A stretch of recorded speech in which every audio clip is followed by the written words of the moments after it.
All right, YouTube, welcome back to another competitive commentary video for the finals of the Hangzhou Regional. We have a Master Yi mirror match here.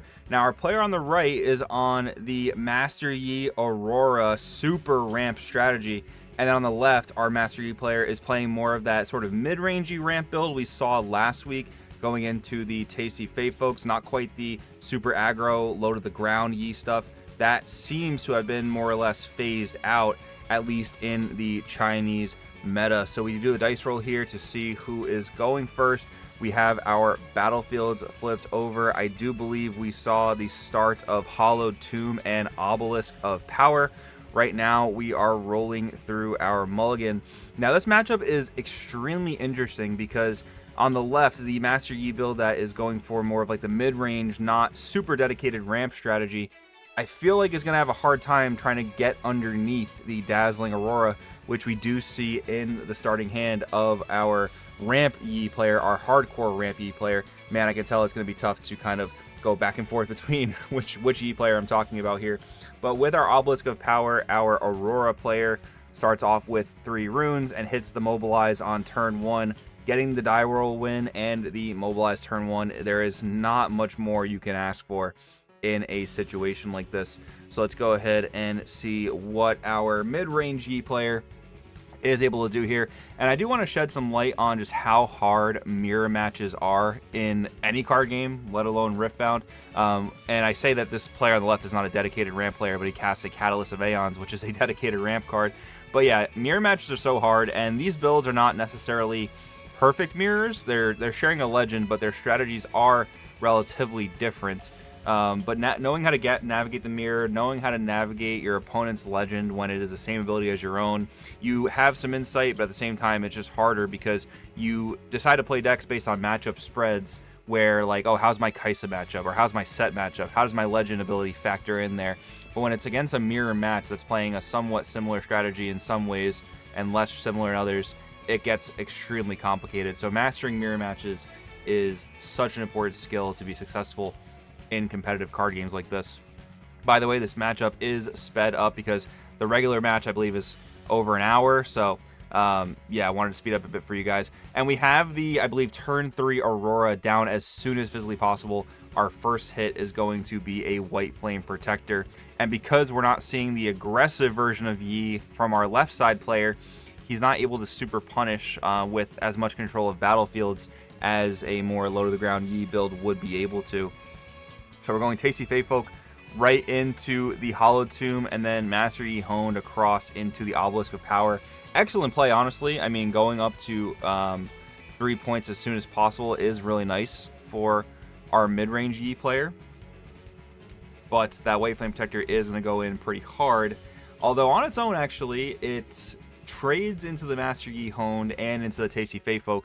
So we'll have to see if our ramp Yi player, our Aurora Yi player, has some battle buffs. We saw in the video yesterday that the hyper ramp Yi build plays 2 discipline and no other buff spells. I am surprised though he doesn't play the Dead Bloom Predator into the battlefield to trade with one of the other 2 units that our mid-range Yi player has. But we'll see how it ends up paying off. Our mid-range Yi player deciding what the best strategy is here. Surprised with the number of runes he has, he didn't draw off the Clockwork Keeper. Or no, he did. It looks like he recycled 1, has 1 tapped. That makes a lot of sense. So you would think that the 5-point lead for our mid-range Yi player is almost going to spell doom for our Aurora Yi player. However, that board from the Aurora deck is getting extremely out of control, which I'm sure the mid-range Yi player is well aware of. So he's going to have to try to continue to push his advantage without just like kind of getting snowballed out of the game, which is going to be much easier said than done. Like once those 2 Auroras start stacking up more and more units, I mean, honestly, the double Aurora setup is exactly what this Aurora player wanted with the die roll win and everything. Like this Yi player on the left can get up to 7 points, and it's still going to be possible that this Aurora player just wins in the end due to how much advantage and how much pure might he's going to have to take over these battlefields with. We're doing a double recall here. Okay, so I guess he figures his units are going to just be decimated by the massive amount of might that our Aurora player has, and that is perfectly true. I mean, the Mountain Drake alone answers one battlefield, the Deadbloom Predator answers the other, and if our mid-range E player doesn't have the buff spells, even if he did have the buff spells, it would just eat away at his hand. So I figure he just wants to go for a retreat, try to reclaim those battlefields later on, but I feel like it's not going to be the most possible thing to do here. So we'll see how our Aurora player decides to proceed. We're throwing the Mountain Drake into one battlefield. We're going to charm the Master Yi honed up. No spells from either side. Looks like I think we're going for the second charm. That's just so devastating. This is the exact situation I was talking about, where now it's going to just snowball out of control for the Aurora player. Like, I just don't see a single avenue where our mid-range E player comes back from this, to be honest with you. Resolving the second Aurora here. And we took a look at the deck list yesterday, which is how few units our Aurora player plays. So you're only hitting gas, you're only hitting bombs. Like, there's no first mates, there's no Clockwork Keepers, there's no Stalwart Poros.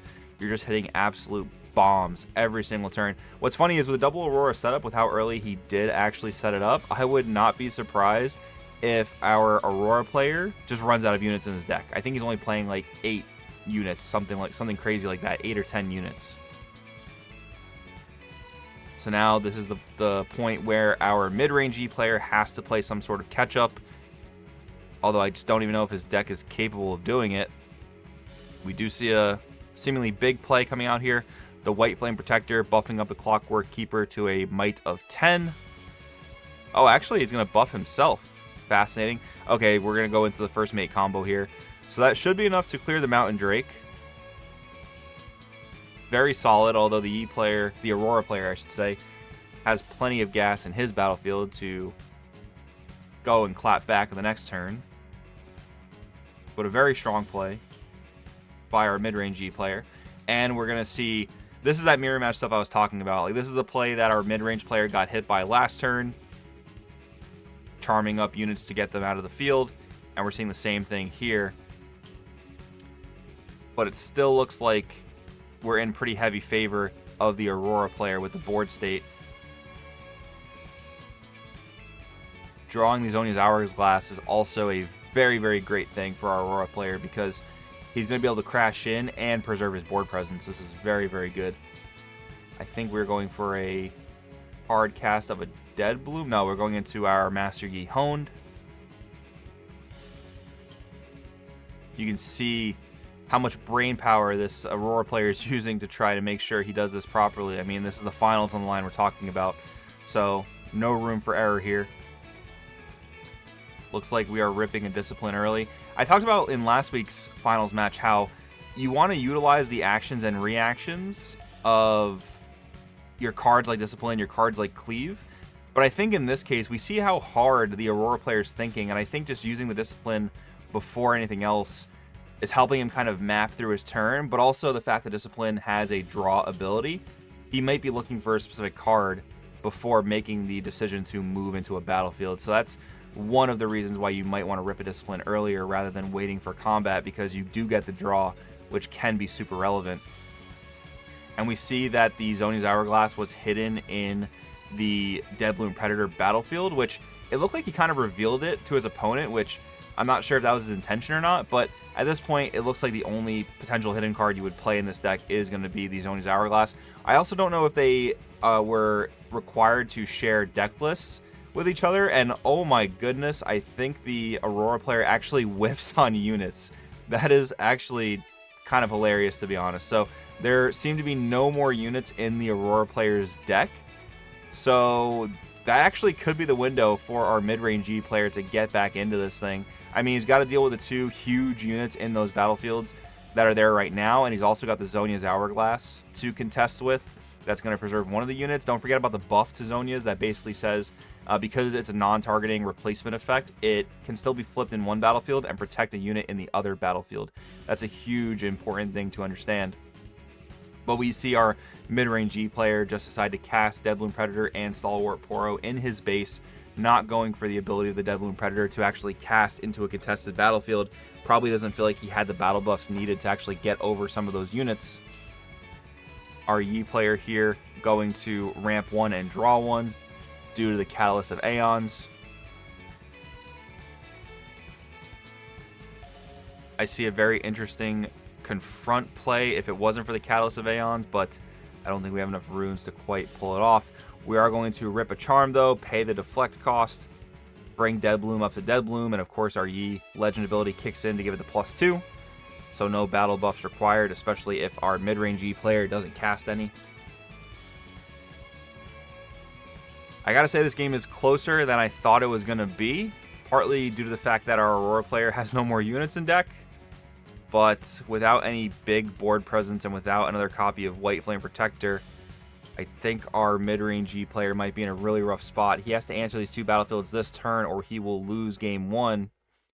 We're going to see a Clockwork Keeper. He's just digging for something, probably a second copy of White Flame. But yeah, that's going to be game 1. He doesn't have the answers. There was definitely a window for him to win, but he just didn't have the right cards to do it. So our Aurora Yi player is going to take game 1. We'll see what game 2 has in store for us. All right, here we go with game 2. I'm assuming our mid-range Yi player is going to be going first. And we see a double Sigil of the Storm battlefield flip. Oh my goodness, this is going to be a really hard game to navigate. I think we're going to have to see a lot of skill expression in this one to see who can pull it out. We have our mid-range player going first with the Stalwart Poro play, and then our ramp player with the Vision card that allows him to ramp 1 and draw 1 at the cost of 3. Very, very strong start for both players. We're going to pay 3 for the same, actually it's called Find Your Center.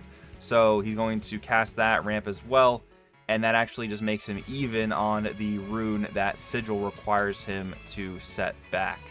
So we'll see. The thing about this for the Aurora player is that he is not actually going to have to sacrifice any runes until he's already got at least 1 Aurora set up, and in that point, he's not actually going to care about the Sigil of Power. So I think the Sigils here might be much more detrimental for our mid-range Yi player.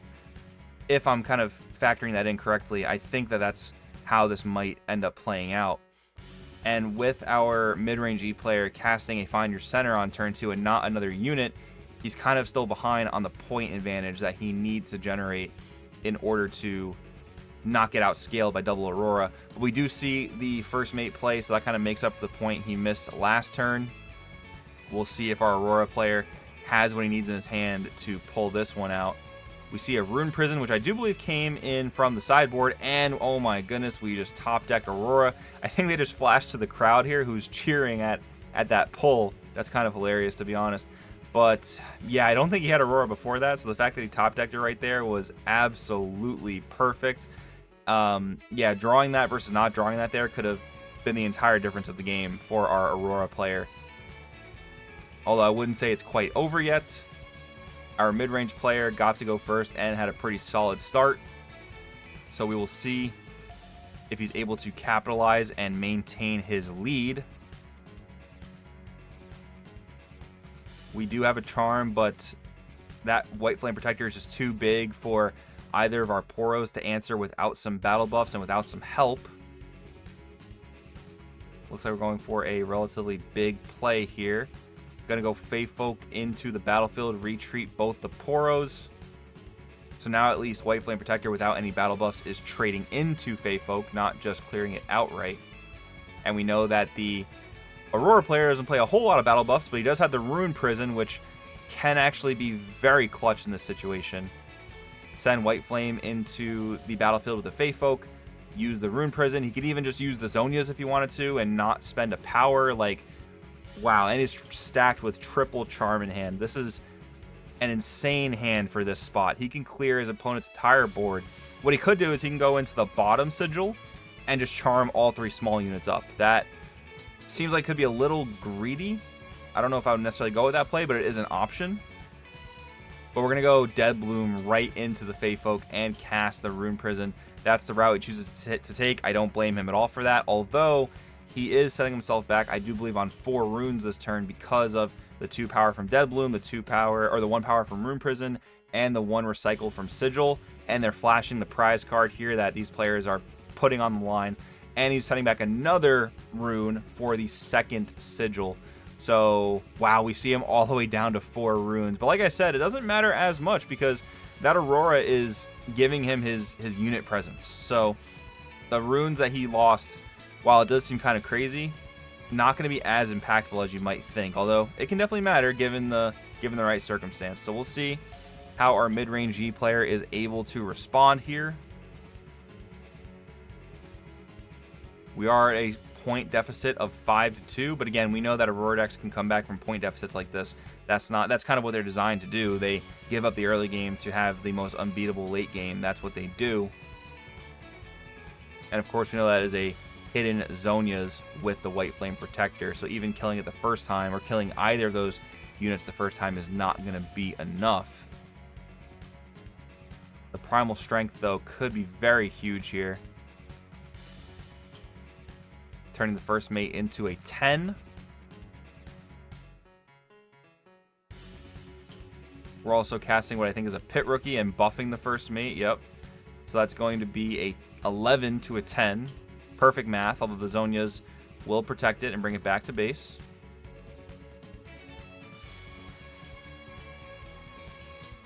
Not going to be very hard for the Dead Blooms to reconquer those battlefields, but we will charm up the White Flame. I'll tell you that 2 more charms would be kind of perfect here, but I don't think we have that option. We are up on 7 points though, so what has to happen here is the Aurora player has to answer both these battlefields in order to not lose game 2. Okay, so we're going back to Aurora Yi's turn here with 3 charms in hand. I don't know if those are the most helpful in this exact situation. We'll see. I think really what it really comes down to is if the mid-range E player has the proper battle buffs or not. We're going to go ahead and float an orange, swing the Dead Bloom into the first mate, which is currently at a 6. And then I think we're casting a Discipline here. So that's going to, yeah, trade out like I thought it would. So now we're going to go ahead and see what our Aurora player has in store. There is an open battlefield for him to take with the Dead Bloom Predator, but he still has to deal with that Stalwart Poro in order to not lose outright. He could, of course, go over to the open sigil and then just charm the Stalwart Poro over. That might be the best play line he has here. And honestly, with 3 charms, I think that could seal the deal. I don't want to speak too soon, but his opponent's got 3 units, 3 small units. So he can just move Dead Bloom over to the open battlefield and charm 3 times. However, I think he's a little bit afraid of the potential defy that the mid-range E player has. That's something you certainly have to keep in mind. But I still think this is a really good play because you at least kill, I gotta say, 2 of the units. I mean, the fact that he could have more than 1 defy would be tough to believe, but it's possible for sure. And I gotta say, we haven't really gotten the same glimpse of the mid-range Yi player's hand like we have of the Aurora Yi player. Probably because he's not as fidgety with his hand. Playing very calm, cool, collected, especially for being down a game. So we do rip the charm. Our mid-range E player is thinking on a defy. And it looks like he will cast one. Does he have the second defy is the question. And he does. Oh my goodness. However, but our mid-range E player is out of green runes. Oh, and that's actually insane. You could see it on his face. He's just like, oh, what have I done? I mean, I don't think he could have really done much about that, to be honest. Although he could have potentially maybe casted the Catalyst of Aeon somewhere in there to try to get another green rune. But yeah, that's game. He had to hit a Dead Bloom Predator off top to try to answer that. So we are actually going to game 3 here. Very fascinating stuff. This is the first time that I've seen the rune split really kind of make or break a game like that. So let's go ahead and get into game 3. All right, here we go with game 3. Of course, we can expect our Aurora player to go first. We have the Obelisk of Power and the Aspirant's Climb. So this is going to be a bit of an elongated game here. We have the perfect turn 1 ramp for our Aurora Yi build. Let's see what our mid-range Yi build can do to come back from this going second deficit. Looking through his hand like that, I hope he didn't miss turn 1 play. He does have a Clockwork Keeper. He is going to go ahead and rip the turn 1 draw. I mean, hey, why not? You did get the extra energy off of the Obelisk, and if you just don't have a great opening hand, sometimes you got to rip that early draw.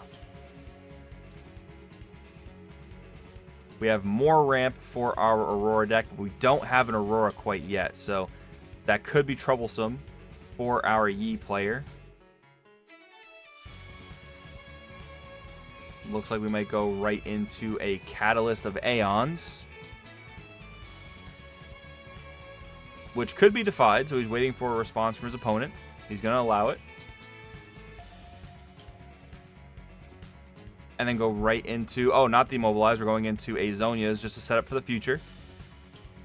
Makes a lot of sense. We don't expect our mid-range Yi player to have any sort of good gear removal. Looks like they're going to go with a Sabotage. Quite a few good options. Looks like 2 Defies and a Mobilize. I think that, yeah, the Mobilize is kind of pointless at this point because he's already got enough runes to play Aurora next turn. But this is a scary situation for the mid-range Yi player because you might be thinking, oh, he sabotaged, the ramp Yi player doesn't have Aurora in hand.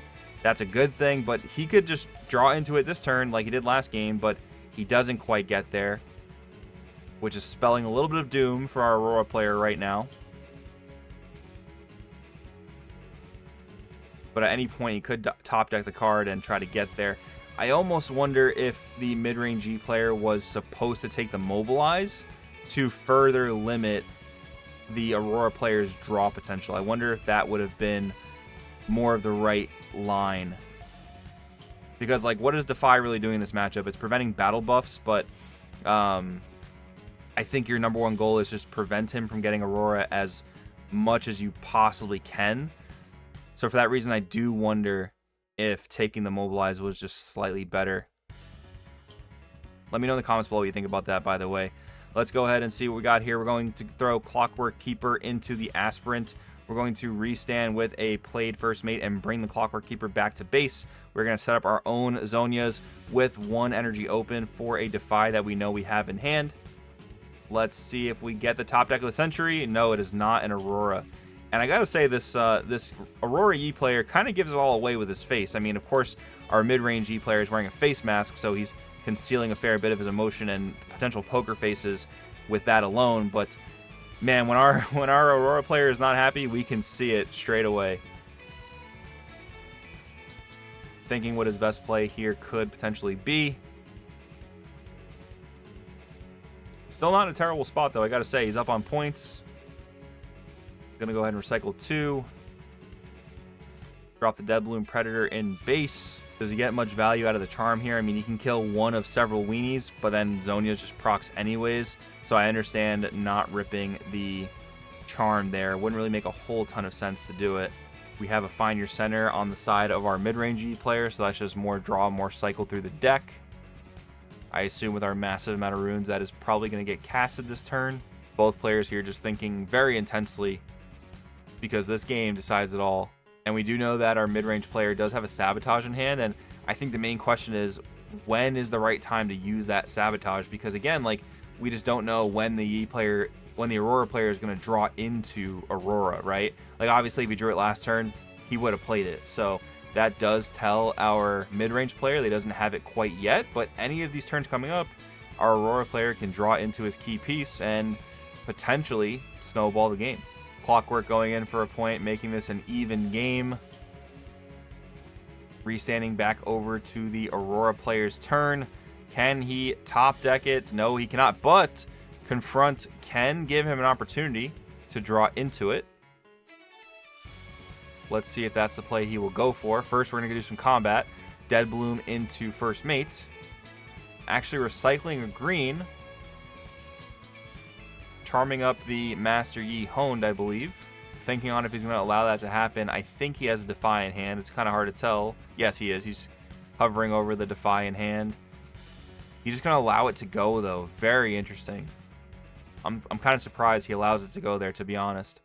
And then Honed going into the Clockwork Keeper. And then passing turn, not giving yourself the opportunity to draw into the Aurora. I mean, with 2 energy recycled, he's at 10 runes, so even if he drew the Aurora, he wouldn't really be able to use it.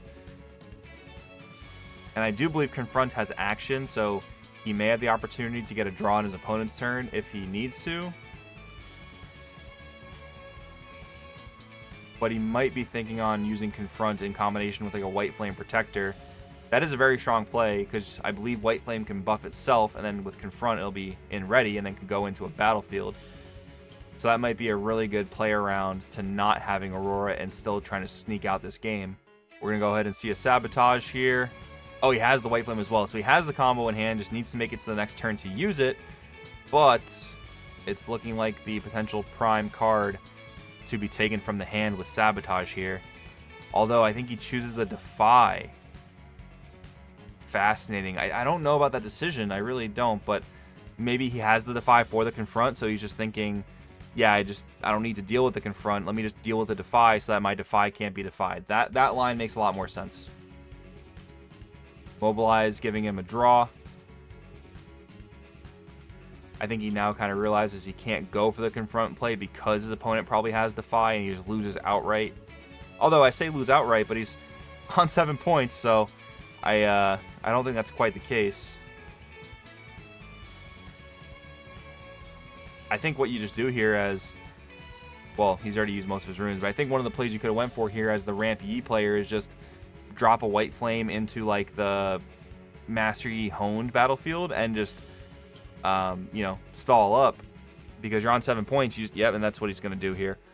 Surprised he even recalls, to be honest with you, because like the +6 from honed is just better than the +2 from the legend on the Mountain Drake. Plus, if there's like charm shenanigans, that can make things a little bit challenging. But regardless, it might just be too much of a deficit for our mid-range E player to come back from. Looks like we might be going for somewhat of a big play here. We're going with a Fey Folk in ready due to its Accelerate ability. Looks like we're sending in quite a few units to the Dead Bloom Predator battlefield. We've got a combination of 9 might, or no, 10 rather, because the first mate is buffed. So that's a trade out. And we're going back to the Aurora player's turn here, and I'm kind of surprised and confused what's going on here because it looks like they're deciding the game is over at 8 points when Aspirant's Climb is out on the field, although I do think it was still very favorable for the Aurora player. I don't know why they decided to end the game there. I mean, he still had the play of Confront plus White Flame, and I think that the mid-range player had the Defy in hand, but regardless, not sure if there was some confusion there or if they just decided that the game was unwinnable for our mid-range Yi player. But there you go, guys. I think there were some really, really important things to learn from in this match. As always, with these finals regional matchups, let me know in the comments below what you might have taken away from this game, and I'll see you guys in the next one.